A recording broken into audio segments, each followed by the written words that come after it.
በእናት ቀልድ እንደሌለ ታውቂያለሽ። ብዙ ነሽ። ለምን መስመር እንደምስች አላቅም ማለት ነውና ልዑልዬ የኔ አባቴ የኔ ፍቅር እንዴት እንደሚያምር እኮ ከእናቱ ጋር ድምቅ ብሎ ማለት ነው። ይሄን የመሰለ እንቦቀቀላ ልጅ ይዛ በስነ ስርዓቱ አላሳደግሽውም። አንቺ ስነ ስርዓት የጎደለሽ ማለት ነው። አንቺ ነሽ ስነ ስርዓት ያለሽ የባለግሽ ውርጋጥ የሆንሽ ሴት።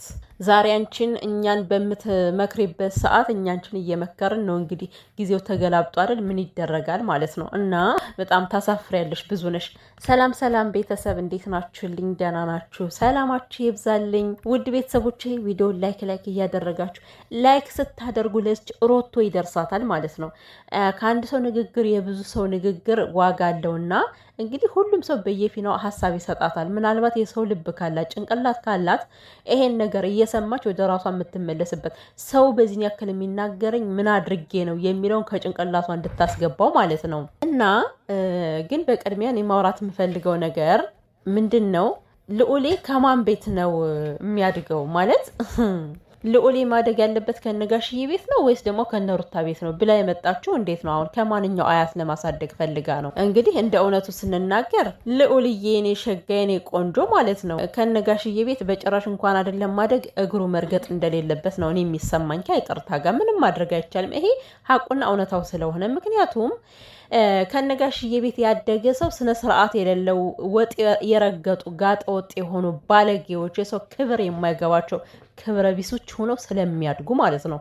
ከኤፍሬም ውጪ ነው ይሄን የምናገረው። ይሄ ባለጌ ልክስክስ መጀመሪያ ወንድምሽን አስረሻት ትይሽ እና ከአያቶቹ ጋር በጥሩ ማንነት ማደግ አለበት የምትዩ ጋሽዬ የትኛውን ቀጥቶ ያሳደገው ነው? በእናትሽ አንቺም መረን የለቀቅሽ እኮ ነሽ። ወንድምሽም እንደዛው ከ30 ከሴት ጭን እየገባ የሚወጣ ልክስክስ የሆነ ወንድም ነው ያለሽ አይደል እንዴ? ምድረ እናንተ ሁሌ እንዲነገራችሁ ነው የምትፈልጉት። እንዲነገራችሁ ነው። ስህተታችሁ እየተነገራችሁ ራሱ አይገባችሁም። ገባችሁ? ስለዚህ ልዑሌ ከነጋሽዬ ቤት ቢያድግ ይሄን ማንነት ነው ይዞ የሚወጣው። የአብርሃምን ማንነት፣ የአብርሃምን ልክስክስነት፣ የአብርሃምን ከሴቶች ሂዶ መወሸቅን ተምሮ ነው የሚወጣው። ምክንያቱም ጋሽዬ ልጁን በስነ ስርዓት አላሳደገውማ። ልጁን በስነ ስርዓት ቢያሳድግማ ዛሬ አድጎ እሱን አንገት አያስደፋም ነበር፣ ቤተሰብን አንገት አያስደፋም ነበር። ስለ የትኛው አያት ነው በንጹህ ማንነት ይደግ ብለሽ የምታወሪው? አንቺ በየትኛው ንጹህ ማንነት ያደግሽው? ዘለሽ ከሰው ቤት እየገባሽ የምትበጠብጭ እንደ እናት እንኳን የማታስቢ ግግም ያልሽ ማለት ነው። እንደው ማደግም ካለበት ማለት ነው። እኔ እዚህ ጋር ለማዳላት ምናምን ፈልጌ አይደለም፣ እውነታው ስለሆነ ነው። እና ማደግም ካለበት ከሩታ ቤተሰቦች ነው ይሄ ልጅ ማደግ ያለበት። አንደኛ ነገር የተማሩ ናቸው። ሰውን ዘለው የሰውን ማንነት አይነኩም። ንግግራቸው ስነስርዓት አለው። ገባችሁ? ስለዚህ በጥሩ አእምሮና በታነጸ አእምሮ ማደግ ካለበት ከሩት ቤተሰቦች። ይሄም ደግሞ እኔ ስናገር እንጂ ሩቲ ማንም እንዲያሳድግላት አትፈልግም። ከፈለግሽ ያንቺን ልጆች ጨምራ ታሳድግልሻለች። አንቺ ማሳደግ ስላቃተች መሰለኝ ወስደሽ ከዛ ከቤተሰቦች ወሩረሽ የጣልሻቸው። ገባሽ? ደግሞ ከሩታ ጋር ለመስተካከል ትሞክሪያለሽ እንዴ? እና የሰው ልጅ የራሱ የሆነውን የራሱን ወገን የሆነውን ቅጥቅጥ አድርጎ መክሮ፣ አንተ ልጅ ወልደሃል፣ ልጅ እንዲስተካከል አስተካክለ አሳደግ፣ በአንተ መንገድ መሄድ የለበትም፣ ልጅ የአባቱን ፈለግ ተከትሎ ነው የሚመጣው የሚወጣው የሚያድገው ብለሽ መምከር ሲገባሽ ዛሬ እናት ከሆነች ላይ መተሽ ልጇን ለመንጠቅ አንቺ ማንሽ? ሲጀመር አንቺ እኮ ምንም አይደለሽም። አንቺ ተራ እኮ ነሽ፣ ተራ ሴት ነሽ። በነገራችን ላይ እንኳን አይደለም በልጇ ማለት ነው፣ በምንም ከአብርሃም ጋር በምታደርገው ነገር ራሱ የሚመለከትሽ ጉዳይ የለም፣ አይመለከትሽ። ምክንያቱም አብርሃም እና ሩታ ባልና ሚስት የነበሩ ሰዎች ናቸው። ይሄ የራሳቸው ጉዳይ ነው። ከእናንተ የደረሱት ነገር የለም። ዘለሽ እንደ ዮሐናት ገብተሽ ህይወቷን የምትበጠብጭ አንቺ እንጂ ሩታ አይደለችም። ሲጀመር ደረሰችብኝ ብለሽ የምታወሪው የቱ ጋር ነው የደረሰችብሽ? በእናትሽ የቱ ጋር ነው የደረሰችብሽ እንዴ? እንደፈለሽ አዙሪት እንደያዘው ሰው እኮ እየዞርሽ አንቺ ስሟን የምታነሽ እየዞርሽ ከቤቷ መተሽ የምትገቢ የማይባል ነገር የምትናገሪ እኮ አንቺ ነሽ እንጂ ሩታ ሀፍቴ አይደለችም እኮ። ሩታማ በእናትሽ ቀብረር ብላ እኮ ንቃ ትታሻለች። ምክንያቱም አንቺ አይደለም መነቅ ብዙ ነገር መደረግ የሚገባሽ ሴት ስለሆንሽ ማለት ነው። እንዴት ብትደፍሪ ነው? አንቺ ሀፍረት የሚባል ነገር አልተፈጠረብሽም?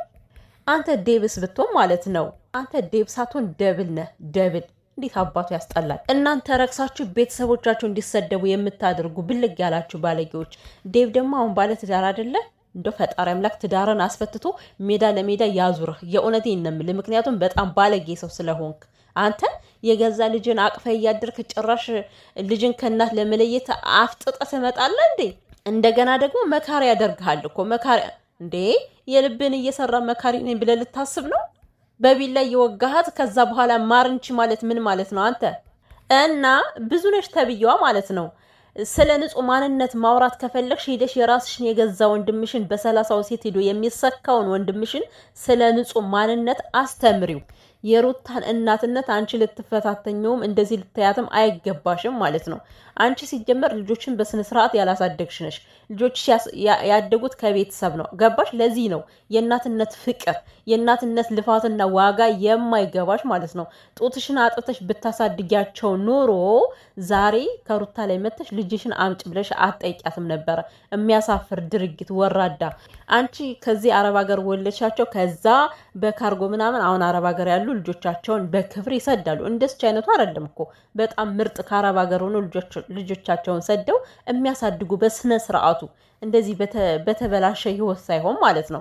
ስለዚህ አንቺ ከዛ ወልደሽ ላክሽ እንጂ ስለ ልጅ ፍቅር ስለ እናት ፍቅር አይገባሽም። ደግሞ እናትነት ምን እንደሆነ አልገባሽም። እናትነት ምን እንደሆነ እስኪ ያስረጃት። አንቺ ምንድነው ብላ ብጠይቅሽ እንኳን አንድ የምታስረጃት ነገር የለም። ምክንያቱም አታውቂውማ። እናንተ ሳይጠሩት አቤት የሰይጣን ጎረቤት የሆናችሁ ሁላችሁም ማለት ነው። አስመሳይ ዴቭ አታስመስል። ከዚህ በኋላ ይብቃ በቃ። ሩታን ሲጀመር አንተ አታውቃትም። ሲቀጥል ደግሞ እንግዲህ እናንተ ጦርነቱን ከጀመራችሁት በልጇ ከመጣች ምን ያክል ምን እንደምታደርጋችሁ ታውቃላችሁ። እንግዲህ እንኳን አይደለም እናንተን ቀርቶ የገዛ ባሏንም አትምርም፣ ወስዳ ነው የምዘፈዝፈው ማለት ነው። ስለዚህ እናንተማ እንዴታ እንዴ በደንብ አድርጋ ነው እንጂ የምትሰራላችሁ። አይደለም እናት ቀርቶ ሴት የተባለሽ በሙሉ ከሩታ ጋር እንደምትቆም እንዳትረሻ አንቺ ወራዳ ማለት ነው።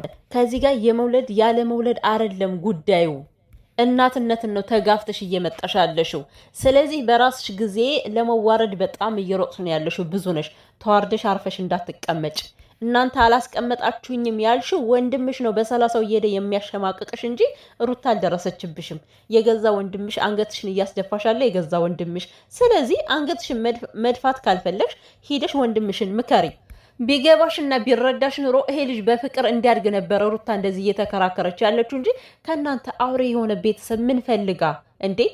እናንተ ነው እኮ ከሷ የምትፍሉት። በዚህ አጋጣሚ እናንተ ናችሁ እኮ ከሷ የምትወስዱ ሁሉንም ነገር ማለት ነው። በስሟ እንኳን የምነግዱ፣ በስሟ እንኳን እናንተ የምትጠቀሙ፣ አንድ ቪዲዮ በሰራችሁ ቁጥር እኮ የወር ደሞዝ ነው የሚከፈላችሁ እናንተ። ገባሽ? ይሄን ነገር በደንብ ታውቂያለሽ አንቺ። ለእንደስች አይነት ሴት ይሄ ነው ዋጋዋ። እናንተ ከፈጣሪ ታገኙታላችሁ። እሱንም ደግሞ በገዛ ወንድማችሁ በገዛ ቤተሰቦቻችሁ እያያችሁት ነው ማለት ነው። ግፍ እንዴት እያንከራተታችሁ እንዳለ አሁንም ገና ሜዳ ላይ ያስወጣችኋል። የሩታ እንባ በንብርክካችሁ ያስሄዳችኋል እስከ ወንድምሽ ድረስ ማለት ነው። በዚህ ሁሉ ውስጥ ግን ፈጣሪ አምላክ ኤፍሬምን ጠብቀው። የምሬን ነው። ከእናንተ እንዴት ነው ቤተሰብ ያመጣው ለሌላውም ስለሚደርስ ኤፍሬምን ብቻ ጠብቀው ከዚህ ውስጥ። እናንተም ማለት ነው የሆነ መብረቅ ራሱ ቢያነጉዳችሁ እንዴት ደስ ይለኛል። ምክንያቱም እናንተ ሞገደኛ፣ በጣም ተንኮለኛ። አሁን ዛሬ በልጇ ሄደና ካስፈራራናት ከአብርሃም ህይወት ላይ ትወጣለች ብላችሁ አስባችሁ ከሆነ ሩታ ከእናንተ የበለጠ ቆቅናት። በዚህ አጋጣሚ ብዙነሽ ደግሞ ይህን ነገር ለመጀመሪያ ጊዜ አይደለም ሁለተኛ ስተገብሪው ነው። ስለዚህ 3ቴም 4ቴም ለፍተሽ ዳክረሽ ለፍለፈሽ ትቀሪያለሽ እንጂ የሩታ ልጅ ከልጇ መንጠቅ ማለት ተሳስተሻል። መቼም አታደርጊውም፣ መቼም ማለት ነው። እንድችናትና እናንተ ወንድማችሁ የበደላት አልበቃ ብሎ ጭራሽ እናንተ መታችሁ ከሷ ላይ ይሄን ያክል በደል ይሄን ያክል በቀል። ስነ ስርዓታችሁን ያዙ። አሁን እናትነትን ነው እየተጋፋችሁ ያላችሁት። እናት ከልጇ መነጠልን ነው እየተጋፋችሁ እያደረጋችሁ ያላችሁት ማለት ነው። እንኳን አይደል እኔ እንጃ አይደለም ከዚህ ጋር ሚዲያ ላይ የሚያወራው ምናምን ሰው ምንም አያመጣም ብላችሁ ከሆነ ማለት ነው በየትኛው በኩል መስመር እንደምታስገባችሁ በደንብ ታውቃላችሁ። ከዚህ በኋላ ብዙነሽ ዘመዴ የልጅ አክስት ናት ምናምን ብላ እምትምርሽ እንዳይመስልሽ፣ ወስዳ ነው የምዘፈዝፍሽ ከፈለግሽ ማለት ነው። ስለዚህ በልጇ ሙድ ገብተን ከአብርሃም ህይወት እንድትወጣ እናደርጋታለን ብላችሁ ከሆነ ይሄ የተሳሳተ መንገድ ላይ እንዳላችሁ ልንነግራችሁ እንፈልጋለን። ምክንያቱም ሩታ ሀፍቴ መቼም አብርሃምን አትለቀውም። ልንገርሽና እውነታው ከዚህ ጋር ምንድን ነው? አብርሃም ከዚህ በኋላ የሩታ ባል ሊሆን አይችልም። ምክንያቱም ከዚህ በኋላ ተሰብራ ደቃ እንክትክት ብላ አብርሃምን እኔ እንጃ የኔ ብላ መቀበል ራሱ የሚከብዳት ሴት ናት። ነገር ግን ማለት ነው ሩታ ከዚህ ተመሰቃቅላ ማንም ሰው በሰላም አይኖርም። ገባሽ? ከገባሽ ማለት ነው። ወንድምሽን ዛሬ ከሄርሜላ ጋር ወስደሽ ለማጣበቅ ከላይ ከታች ትሯሯጫለሽ። ነገር ግን ዛሬ ከአንድ ላይ ብታረጊያቸው ነገ ከአብርሃም ላይ ምን እንደሚፈጠር አታውቂም። እናንተ ደግሞ ሩታን በዚህ መልኩ ማሳደዳችሁ ለአብርሃም መከራ ነው የምትሆኑበት፣ በሚገርም ሁኔታ ማለት ነው። ሩታን እንደዚህ ስናድርጋት አብርሃም ሰላም ይሆናል ብላችሁ አስባችሁ ከሆነ አይሆንም በጭራሽ። ማንም ሰው ደግሞ እንዲሆን አይፈልግም። አብርሃም የአንድ እናትን የወለደችለትን ሴት ህይወት እያመሰቃቀለ እሱ በሰላም ህይወቴን እመራለሁ ማለት ዘበት ነው። መቼም ነው ሊመራ የማይችለው። ሩቲ እንደውም ሂጅበት አብርሃም ማለት ነው። እኔ እንጃ አላቅም። የምሬን ነው። ጀግና ሆነሽ ማለት ነው ሩቲ። ለሄርሜላ ሳይሆን አንቺ ከእግሮች ላይ ድፍት ብሎ እንዲለምንሽ ነው ማድረግ ያለብሽ ከዚህ በኋላ ማለት ነው። ለማንም ምህረት ማድረግ የለብሽም። ሲጀመር በመጀመሪያ ደረጃ እነዚህ ቤተሰቦች ምህረት የሚገባቸው ሰዎች አይደሉም እስከ ዘር ማንዘራቸው። ምክንያቱም በጣም የወረዱ ስለሆኑ ማለት ነው። እኔ ያንቺ ዋጋሽ ያልገባቸው ቫሌ ያልገባቸው ሰዎች እነዚህ ሰው አይደሉም። ቢገባቸውም አንቺ ዋጋ የከፈልሽውን አንቺ ስንት መከራ ያየሽውን ይቆጥሩልሽ ነበር። ስንት መከራና ስቃይ ያደረሰችብሽን እሴት ለምን አስቀየምሻት ብሎ መጥቶ አይከራከሩሽም ነበር ሩቲ ማለት ነው። የብዙዬ የእሷ የምታውቀው ምንድነው ጭንቅላቷ ላይ የሰፈረው ነገር አብርሃምን ከሌላ ሴት ጋር ወስዶ ማጣበቅ፣ አብርሃም ሌላ ቦታ ሄዶ ቀለበት እንዲያደርግ መገፋፋት። ነገር ግን ብዙ ነሽ ማለት ነው። ከዚህ ጋር ሰው ምንም አያመጣም ብለሽ ከሆነ አትሳሳች። አንቺም ሴት ልጅ ያለሽ እንደዚህ አቅፈሽ ያሻት ልጅ ዛሬ ማታድግ መስሎሽ ከሆነ ተሳስተሻል። ሴት ልጅ በልጋ ነች፣ ነገ አድጋ ማለት ነው ታገባና አንቺም ደምን ባመታለቅሽበት ጊዜ ይመጣል። ልዑሌ ደግሞ ሩትዬ እርጉዝ ሁና ማለት ነው መከራዋን ያየችበት ልጅ ነው። እሷ ከቤት ወጥታ ያንቺ የረከሰ ወንድም አምጥቶ ሴትን ከቤት ቁጭ ብሎ ምግብ ሲበላ የኖረ ሰው ነው። ገባሽ? እሷን ውጭ አድርጎ። ስለዚህ ስንት ዋጋ ልዑሌ አንቺ እኔም አርግዣለሁ ማንም አርግዟል አትበይ። የሩታ እርግዝና በጣም የተለየ ነው። ከማንም ሴት ላይ እኔ እንደዚህ ሲፈጠር አይቼ አላቅም። ልዑሌ ማለት ከልጆች ለየት ያለ ልጅ ነው ልንገርሽ። ምክንያቱም በብዙ መከራና ስቃይ ያለፈ ከእናቱ ጋር ተሰቃይቶ፣ ለዛ ነው ልዑሌ ለሩቲ ለየት የሚልባት። ምክንያቱም 9 ወር በሙሉ እንባ ሳይለያት አርግዛ የወለደችው ልጇ ስለሆነ። አንቺ በጥጋብ ፈንጠዝያ ስትሰሪ የወለደችው ልጅና ይሄ ልጅ አንድ ሊሆን አይችልም። እንግዲህ ወንድምሽ አፈር ድሜ ስበላልሽ ማየት አንቺ ጠብቂ ከዚህ በኋላ ማለት ነው። እንደውም ይሄ ነው የሚከተላችሁ። እናንተ የሚገባችሁ ፍቅር ሳይሆን ነገሩ ስለሚገባችሁ እንግዲህ በነገሩ ትሄድላችኋለች፣ ታሳያችኋለች። አብርሃምን ዛሬ ትዳር ለማስያዝ አንቺ ትዳር ለማስያዝ የልዑሌን አባት ከልጁ ለጥለሽ ለውሽማ ለመዳር እያቆጠቆጥሽ አይደለ? ታያለሽ ደግሞ ነገ ምን እንደሚፈጠር ማለት ነው። ወንድምሽም አንቺም ደምን ባስታለቅሱ ተያይዛችሁ የለቅሶ ቤት ስትሆኑ እናያለን ማለት ነው። አንቺ ግፈኛ ከአንድ እናት ላይ ሄደሽ መተሽ እንደዚህ ግፍ የምትሰሪ አንቺ አታፍሪም ማለት የነገ ህይወትሽ አያሳስብሽም እንዴ? ሰው እኮ ለመኖር በጣም ይጓጓል። አንቺ ግን ህይወትሽን የምትጠሪውን ነው የምትመስኝ። እና ማንም በወለደው ማንም አዛዥም ፈራጅም ሊሆን አይችልም። እናንተ ዴቭም ሆነ ብዙነሽ ባናታችሁ መከርበት ትችላላችሁ እንደፈለጋችሁ ማለት ነው። ምን አይነት ከርሳም ቤተሰብ ነው ሩትዬ ጣላት ግን። ወይኔ ጌታ ሆይ